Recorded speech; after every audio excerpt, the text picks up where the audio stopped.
इतनी गिरी हुई सोच आज से पहले किसी सरकार की नहीं हुई होगी कि विपक्ष बोले तो बोलने मत दो। मुझे आज तक हिंदुस्तान में कोई ऐसा व्यक्ति नहीं मिला जिसने 1 रुपया भी एडवांस लिए बिना 45 करोड़ रुपए की जमीन। सभी पत्रकार साथियों का आज की इस प्रेस कॉन्फ्रेंस में सबसे पहले बहुत बहुत स्वागत है। सबसे पहले मैं आज अपनी बात रखने से पहले सिरसा के लोगों को बहुत बहुत बधाई देना चाहता हूं कि आपने एक ऐसी सरकार जो आम लोगों की आवाज़ सुनती नहीं है, एक ऐसी सरकार जो झूठ की कहानी पर टिकी हुई है, एक ऐसी सरकार जो अपने एसी कमरों से बाहर नहीं निकलती, गरीबों के जो दिक्कतें उनको समझती नहीं है, एक ऐसी सरकार को, ऐसे मुख्यमंत्री को, अहंकारी मुख्यमंत्री को मुंह तोड़ जवाब दिया। और जब मुख्यमंत्री यहाँ जनसंवाद करने के लिए आए तो आपने उनको साफ तौर पे ये बता दिया, बिल्कुल साफ साफ शब्दों में सिरसा की जनता ने ये बता दिया कि अगर आप जनता की बात पे बात करने के लिए आए हैं, जनता के साथ संवाद करने के लिए आए हैं, तो जनता के सवालों का सामना आपको करना पड़ेगा, वरना ये जनसंवाद का ढोंग बंद कीजिए। और मैं बधाई देता हूँ सिरसा की जनता को कि ये पहचानते ही कि वो एक्सपोज हो गए हैं, पूरी तरह से सरकार एक्सपोज हो गई है। मुख्यमंत्री ने अगले 1 महीने के लिए अपने जनसंवाद कार्यक्रम पर रोक लगा दी है।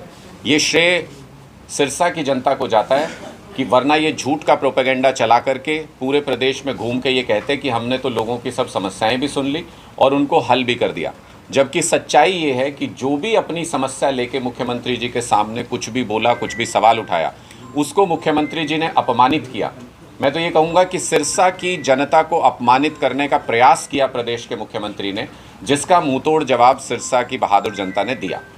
आज भी हम धरने पर, अभी कुछ देर पहले मैं जा कर के आया, जो आम आदमी पार्टी ने धरना किया है परिवार पहचान पत्र को लेकर के, और उसमें जिस तरीके का षड्यंत्र पूरे प्रदेश में किया गया।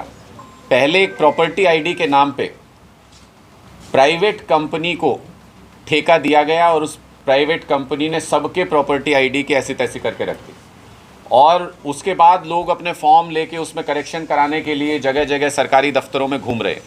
उसके बाद परिवार पहचान पत्र के नाम पे जो षड्यंत्र किया गया, जिस तरीके से जनता को परेशान किया गया, आने वाले दिनों में उसका खुलासा करेंगे, आने वाले दिनों में उसको पूरी तरह से एक्सपोज करेंगे।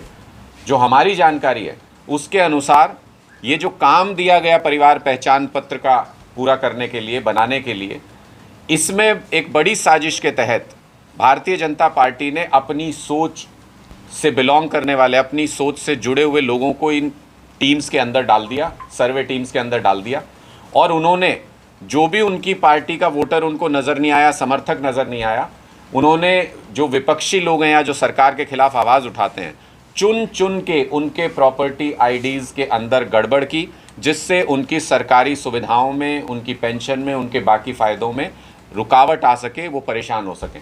मुझे लगता है कि आज से पहले किसी भी लोकतांत्रिक सरकार में इतनी गिरी हुई सोच आज से पहले किसी सरकार की नहीं हुई होगी कि विपक्ष बोले तो बोलने मत दो, विपक्ष में जो लोग अपनी सरकार के खिलाफ हैं या विपक्ष के साथ हैं उनको आप तरह तरह से हरेस करो। ये सारी चीज़ें अब जनता के सामने धीरे धीरे आ रही हैं। और सबसे आखिरी मुखौटा इस सरकार का, जो ये शुरू से 8-9 साल से ढिंढोरा पीट रहे थे कि हमारी एक साफ़ सुथरी सरकार है, हम भ्रष्टाचार नहीं करते हैं, ना होने देते हैं, लगातार ये छवि प्रोपेगेंडा बनाने की कोशिश हो रही थी। और मैं तो कहूँगा कि इसमें भारतीय जनता पार्टी से भी ज़्यादा दोष विपक्ष का, यानी कांग्रेस पार्टी का है, जिन्होंने 8-9 साल तक इस सरकार का ये झूठ लगातार चलने दिया। एक भी मुद्दे पर आवाज़ उठाने की कोशिश नहीं की, अपने ड्राइंग रूम में बैठ के पॉलिटिक्स करते रहे, जनता त्राही त्राही करती रही। लेकिन अब आम आदमी पार्टी ने विपक्ष की सही भूमिका निभाते हुए हमने पूरी तरह से एक्सपोज किया। पिछले दिनों में आपने भी देखा होगा कि कैसे सीएम के दफ्तर में बैठ करके अधिकारियों ने खुली लूट मचाई, किस तरीके से खुला भ्रष्टाचार हुआ। और जब मुख्यमंत्री जी यहाँ कह के गए सिरसा में, बोले जनसंवाद में मत पूछिए आप लोग सवाल, विपक्ष को पूछना है तो मीडिया के माध्यम से पूछिए। तो आम आदमी पार्टी, हम तो इतने शरीफ हैं कि हमने कहा कि आप ही की बात मान लेते हैं। हमने मुख्यमंत्री जी से मीडिया के माध्यम से इस भ्रष्टाचार पर सवाल पूछा। 3 दिन बाद प्रदेश के मुख्यमंत्री आते हैं कैमरे पे और ये कहते हैं कि मैं जानकारी जुटा रहा हूँ। जिस मुख्यमंत्री को अपने सीएम दफ्तर से जानकारी जुटाने में 3 दिन और आज 5 दिन हो गए, शायद 5 दिन 3 दिन का समय लगता हो, प्रदेश किस हाल में कैसे चल रहा है इसका अंदाज़ा आप आसानी से लगा सकते हैं।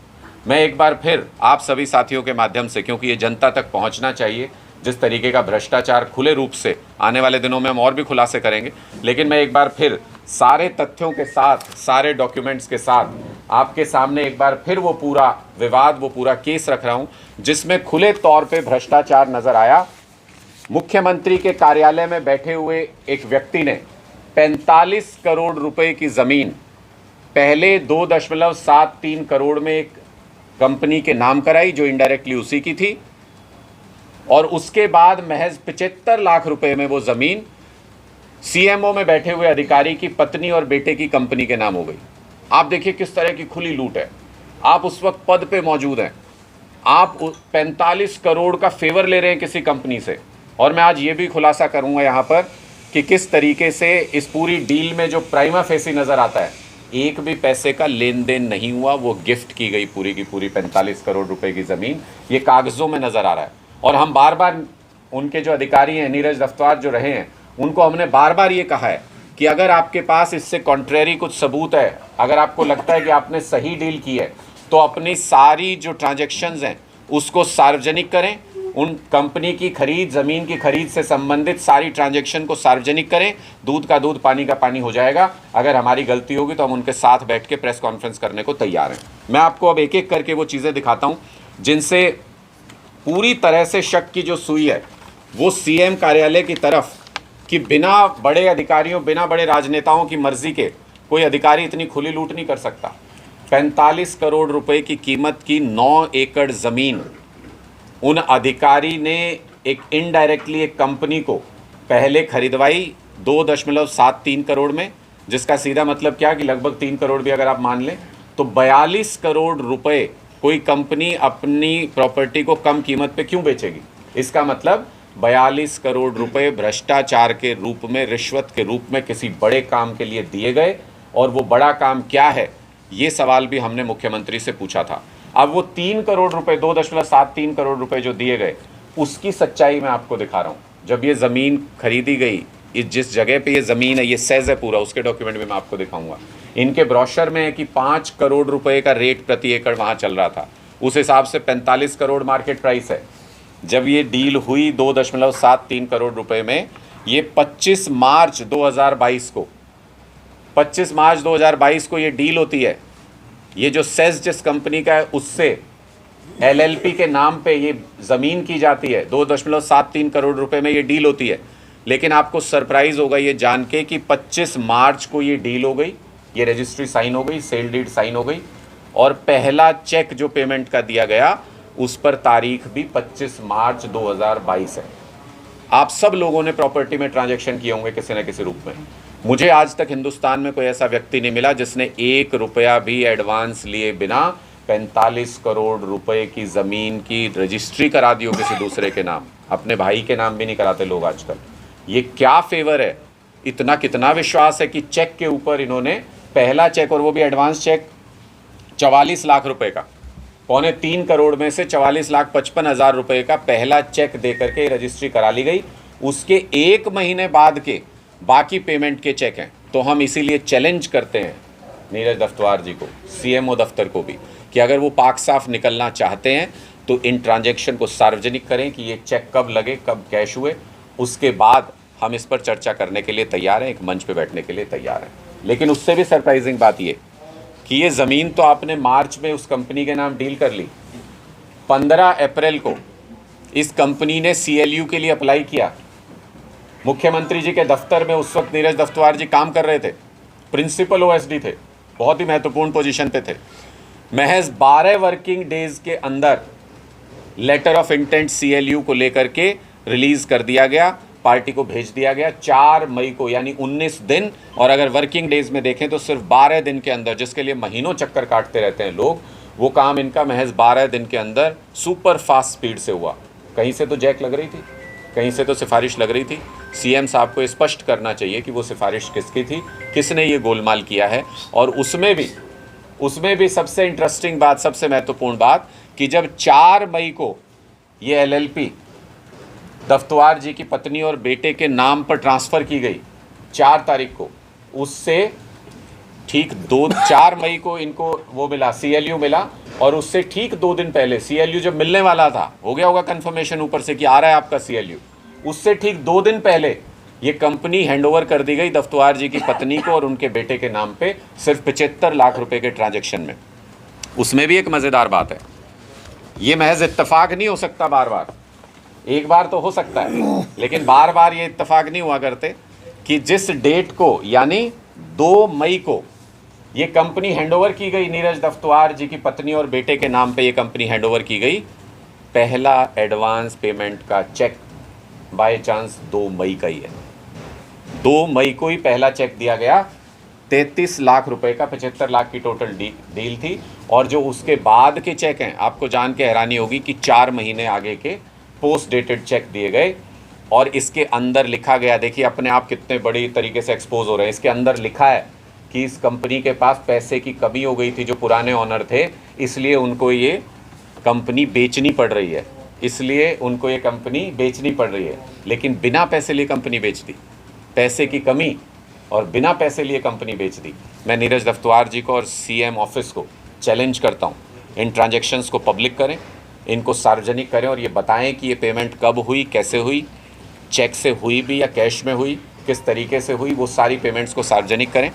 और सबसे अंत में, जिसको नीरज दफ्तुआर जी ने बाद में खैर खुद ये मान लिया, उन्होंने कहा कि हमारे 4 करोड़ रुपए इसमें लगे हैं, सारा जोड़ घटा करके उन्होंने जहाँ भी पैसे लगे वो सारा दिखा के उन्होंने कहा 4 करोड़ रुपए लगे हैं।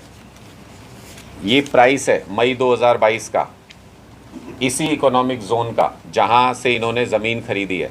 वो रजिस्ट्री में लिखा हुआ है कौन सेलर है कौन बायर है, उसमें लिखा हुआ है 12,000 रुपये स्क्वायर मीटर का प्राइस था उस वक्त, यानी लगभग 5 करोड़ रुपए एकड़ का प्राइस वहाँ पे था अगर 3 एकड़ से ऊपर कोई ज़मीन ले। ये 9 एकड़ की डील थी, तो इस लिहाज से अगर देखें तो 5 करोड़ रुपए। वैसे अगर आप वहाँ जाएं तो मार्केट प्राइस 6 करोड़ 6.5 करोड़ रुपए आज के दिन में वहाँ पे है। तो इस लिहाज से अगर देखें तो ये खुली लूट, जिसके लिए मुख्यमंत्री की तरफ से कोई जवाब नहीं आ रहा है, पूरी तरह से सरकार बेपर्दा हो गई है, भ्रष्टाचार में पूरी तरह से डूबे हुए नज़र आ रहे हैं। और अगर स्पष्टीकरण दे सकें तो हमें खुशी होगी इस बात की कि वो जो बात कह रहे थे वो सही है, उन्होंने भ्रष्टाचार नहीं किया है। लेकिन मैं चाहता हूं कि इन सारी चीज़ों के ऊपर स्पष्टीकरण दें।